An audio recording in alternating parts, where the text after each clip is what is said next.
നമസ്കാരം, റിവ്യൂ മാസ്റ്ററിലേക്ക് എല്ലാവർക്കും സ്വാഗതം. കണ്ടന്റ് കണ്ട് ഇഷ്ടപ്പെട്ടാൽ സബ്സ്ക്രൈബ് ചെയ്യുന്ന കാര്യം പരിഗണനയിലെടുക്കുക. ഭയം, ഭക്തി, ബഹുമാനം.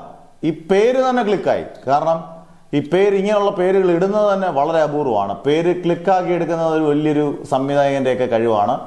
എന്തായാലും ഇത് ഒരുപാട് ചർച്ച ചെയ്യപ്പെട്ട സിനിമയാണ് റിലീസിന് മുമ്പേ തന്നെ. കാരണം ഇതിനകത്ത് ദിലീപിൻ്റെ ഒരു തിരിച്ചുവരവ് എന്ന് പറയുന്ന പടം വിനീത് ശ്രീനിവാസൻ കൂട്ടത്തിലുണ്ട്. വിനീത് ശ്രീനിവാസനും ദിലീപ് കൂടെ അരങ്ങ് തകർക്കുന്ന സിനിമയാണെന്ന് പറയുന്നു. അതിൻ്റെ കൂട്ടത്തിലാണ് സർപ്രൈസായിട്ട് മോഹൻലാൽ ഒരു കിഡിലോസ്കി കഥാപാത്രമായിട്ട് വരുന്നുള്ളത്.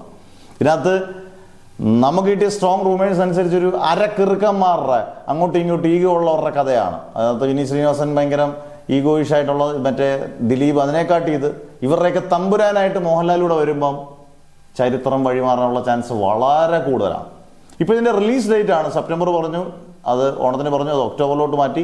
ഇപ്പോൾ ഇതിൻ്റെ ആസ് പെർ സോഴ്സ് വെച്ച് നമുക്ക് പറയാൻ പറ്റുന്ന ഡേറ്റ് എന്ന് പറയുന്നത് ഡിസംബറാണ്. ഡിസംബർ 18 പറയുന്നത്. ചിലപ്പം അങ്ങോട്ടും ഇങ്ങോട്ടുമൊക്കെ മാറ്റങ്ങൾ വന്നേക്കാം.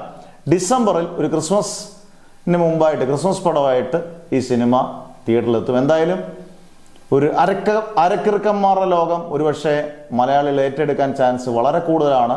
കാരണം അങ്ങനൊരു പ്രമേയം മലയാളത്തിൽ ഇതുവരെ അധികം കണ്ടുവന്നിട്ടില്ല. അതുകൊണ്ടൊരു പുതുമയുള്ള പ്രമേയം നല്ലപോലെ അവതരിപ്പിച്ചാൽ ഇത് മലയാളത്തെ എക്കാലത്തെയും പറ്റിയ വിജയമാകും. ഒരു പ്രത്യേകതരം സിനിമ ഫീൽ കിട്ടുന്ന പടമായിരിക്കാം. അന്നേരം ഗംഭീര വിജയമാകട്ടെ എന്ന് ആശംസിക്കുന്നു.